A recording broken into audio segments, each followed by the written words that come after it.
Adrian has bought a brand new bread maker, so this is going to be the ultimate experiment. We have cleaned it, we have prepped it, and we are going to try it out. This is the latest technology with gluten-free bread setting, so it's very exciting. We will give it a shot. I've made bread at home using my old-fashioned bread maker, if you can even say that, and there's certainly no gluten-free setting, and it works, so I'm sure this is going to do beautiful. Okay, on a bread machine, you always want to add the liquids first. It helps the paddle to spin better. We're going to open the bread maker, and I've already taken out the bread pan, and you can see that the paddle is already inserted into the middle, and it's ready to go, free to spin and live happily ever after in the middle of your bread. So we are going to do all of the liquids first. Now, for those of you who are following along with a cookbook, we are using my breadsticks recipe, which is on page 82, and I've modified it for bread makers and making bread. So follow along with the modification. The first thing that I'm going to do is add the eggs. There's 2 eggs, and I've already broken them into here. I'm just going to mix them up just a little tiny bit. So I'll just set that aside.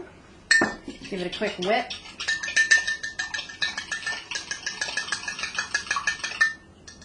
Okay, it's nice and mixed up. Pour it right into the bread pan. Alrighty then. I'll set that aside.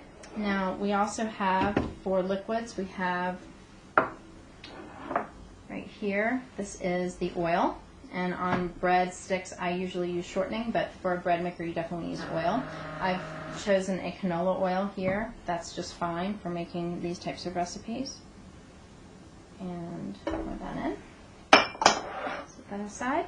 You also have, for this bread recipe, I use honey, but because Adrian is cutting back on all sugar and looking for something that has a lower glycemic index, I strongly recommend that you use agave nectar, which is a wonderful substitute. You'll never know the difference. It's lovely. It is expensive, and you want to cut back on it a little bit, maybe 3/4 of a cup to every cup of sugar you'd be using.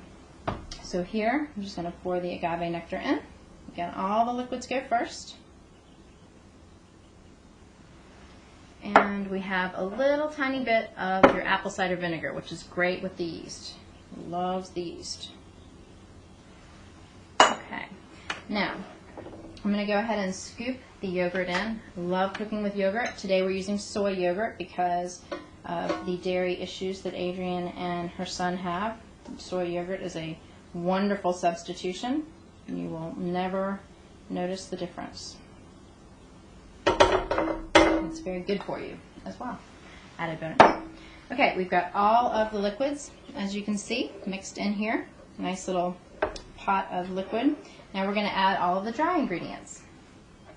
First off, we'll go ahead and put the flour in. This is 2 cups of the all-purpose flour that we just made.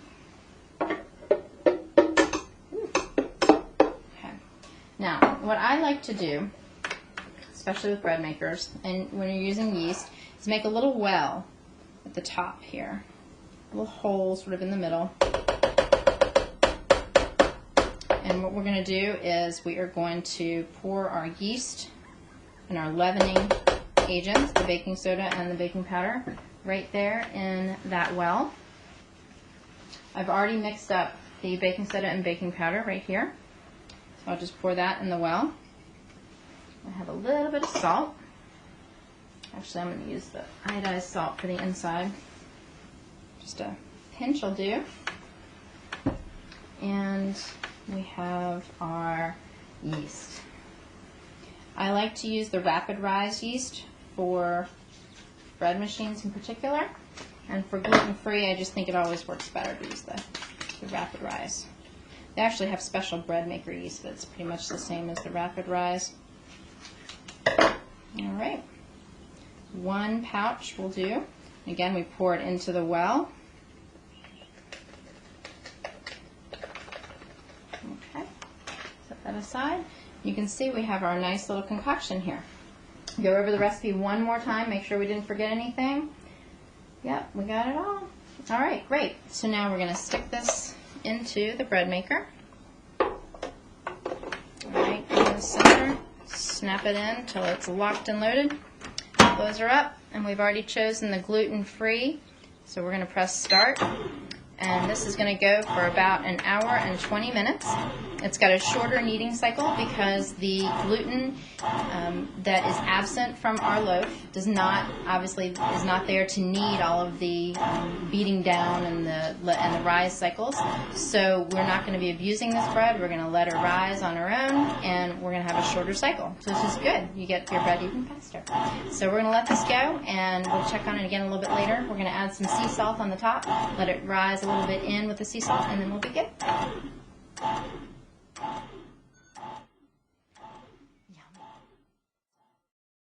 And we are back an hour and about 30 minutes after we put the bread into the bread maker. It gave us a nice little beep, so we're going to try and see how it turned out here. All right, looks yummy. Let's reach in here with our hot pad because everything in there is very, very hot. All right, got it out. Move this over out of our way. Oops, there. Okay. Now, as you can see, on the crown is very, very nice. I'm going to switch hands here. I'm going to gently put it onto a cooling tray. Gently, I said, right? Flip her over here. And she's a nice, nice little loaf here. Very, very pretty. All right. I wish you could smell this. This is just, it smells wonderful. Okay, we're going to let it cool for a little while, let her set, and then we're going to need to take the baking paddle out of the middle, and we will be good to go. Cannot wait to slice this bread. It's going to be wonderful to eat, and also for French toast.